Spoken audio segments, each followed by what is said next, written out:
Друзья, приветствую всех. Для осторожности мне придется быть максимально иносказательным в этом видео. Речь пойдет о предстоящем демоническом соглашении. Вы, наверное, поняли, какое слово рифмуется со словом «демонический», которое предстоит заключить одной организацией на три буквы, которую можно задом наперед прочесть как ВОЗ. Наверняка вы догадались, о ком пойдет речь. И это сочетается с войной против крупного рогатого скота, которая ведется для того, чтобы полностью перестроить пищевые цепочки и заставить перейти население на совершенно чуждые ему продукты. Для этого, собственно, реклама, например, таких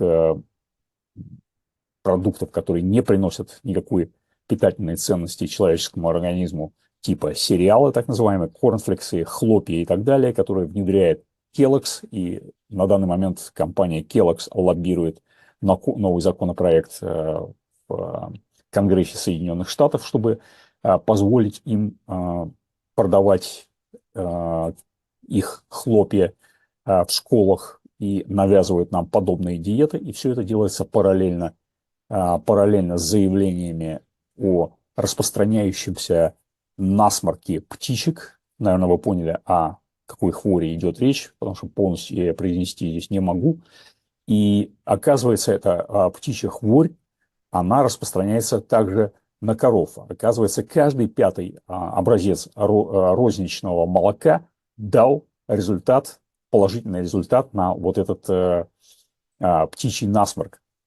И оказывается, этот птичий насморк переходит на коров и быстро распространяется по стадам в Соединенных Штатах и также в Евросоюзе. Всего через 4 года после начала всем известной вам катавасии в 2020 году распространения нового N5, N1, я специально переврал цифры в этой хвори, среди дойных коров в США является напоминанием о уязвимости к новым угрозам. И вот ведущий научный сотрудник вот этой самой организации, которую можно прочесть как ЗОВ, Джереми Фаррар, заявил на прошлой неделе, я вам показываю сейчас пальцем на экран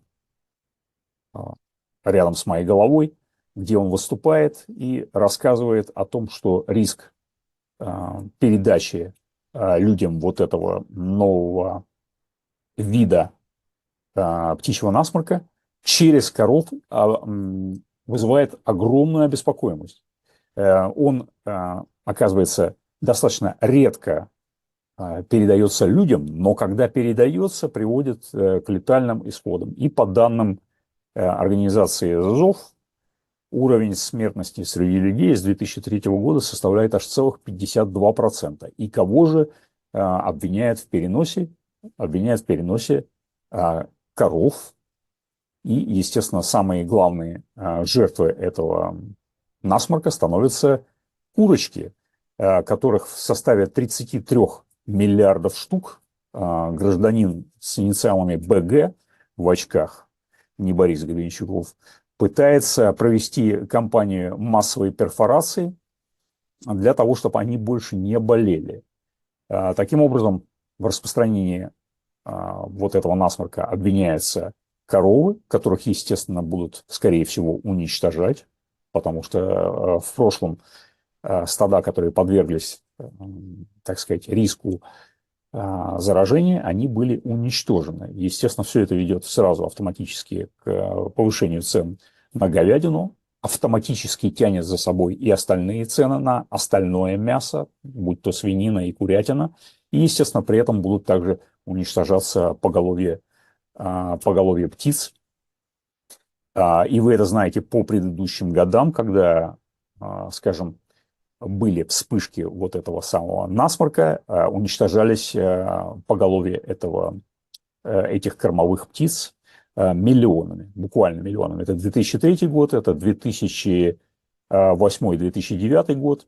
Ну и сейчас я вам уже рассказывал неоднократно, как на предприятиях, которые перерабатывают птицу и мясо крупного рогатого скота, во-первых, постоянно обнаруживались, так сказать, вспышки вот того самого, что началось в 2020 году, и неоднократно эти предприятия еще и горели. То есть есть список из сотни предприятий, крупнейших предприятий в мире, которые горели, и каждый раз жертвами становились сотни тысяч птиц и сотни тысяч коров. Недавний пожар в Техасе, недавние последствия суровой зимы в Монголии, где погибло более 5 миллионов голов крупного рогатого скота. Естественно, все это можно было организовать абсолютно геофизическими методами, о которых я постоянно вам рассказываю. То есть это не обычный дзут, как они его называют, или дзут по-монгольски. Это аномально холодные зимы, когда скот действительно замерзает, температуры в Монголии могут опускаться в степях до минус 50 градусов, но в этом году он был особенно жестокий, и такого раньше не было, потому что эти дзуды повторяются обычно, ну, за последние, по крайней мере, 100 с лишним лет наблюдения, каждые 7-8 лет, а сейчас они начали такими частыми каждые 2 года. И вот в этом году погибло до марта, от января до марта, более 5 миллионов голов скота. Естественно, все это влияет на цены на мясо, и нам же параллельно вещают о том, что мясо потреблять вредно, мясо нужно сокращать из нашей диеты. Я вам рассказывал о плане супермаркетов Сейнсбери, которые планируют полностью выкинуть мясо к 2050 году из рациона людей. Смотрите, пожалуйста, мой стрим, который касался именно этой темы. И недавно выступал тот самый человек с инициалами БГ, который регулярно говорил о вреде крупного рогатого скота, как он выбрасывает метан и прочие вредные газы в атмосферу. И, кстати, обратите внимание на вот этих кадрах, которые сейчас вы видите в углу экрана. Он сидит в своем совсем недавнем интервью, которое давал пару дней назад, и у него не двигается правая рука. У меня создалось впечатление, что его разбил инсульт. Выглядит он очень чрезвычайно плохо. Посмотрите, пожалуйста, на самый недавний портрет без грима. Ну, а то, что касается слухов по поводу смерти или заболевания Клауса Шваба, их опровергает уже на протяжении 3 недель. Тем не менее, Клаус Шваб пока что публично не выступал. То есть я не исключаю, что он действительно мог находиться в больнице, но он, по крайней мере, сейчас находится жив. И в любом случае не обольщайтесь, у него есть прекрасные последователи, организация, которую он создал, существует, он в ней не один, он лишь одна говорящая, очень значительная, очень состоятельная голова, теоретик и так далее, но он не один, поэтому от смерти или заболевания таких людей, как Гейтс или Шваб, собственно, мало что зависит.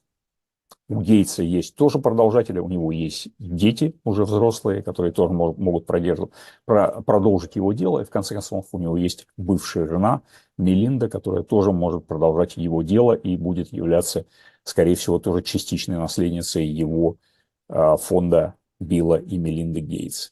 Поэтому смотрите внимательно. Сейчас будет раскручиваться тема о передаче вот этого насморка коровам. Коровы будут уничтожаться сейчас в Соединенных Штатах именно под этим предлогом, и вы увидите, что сейчас станет с ценами на мясо, которые уже и так подскочили на 50% по сравнению, скажем, с прошлым годом. Подписывайтесь, пожалуйста, на этот канал, ставьте, пожалуйста, лайки после 30 секунды, иначе их эта платформа не учтет. Напоминаю, что мои книги «Оккультные игры элиты» и «Новый мировой порядок» и «Оккультная матрица» об оккультных кодах, где вот подобные вещи сопровождаются оккультным символизмом, вы можете заказать через email, указанный под каждым видео, либо без автографа по прямым ссылкам на издательство «Концептуал» внизу каждого видео. Ваша подписка на Boosty поможет мне дальше снабжать вас актуальной информацией вовремя. Большое спасибо за поддержку канала.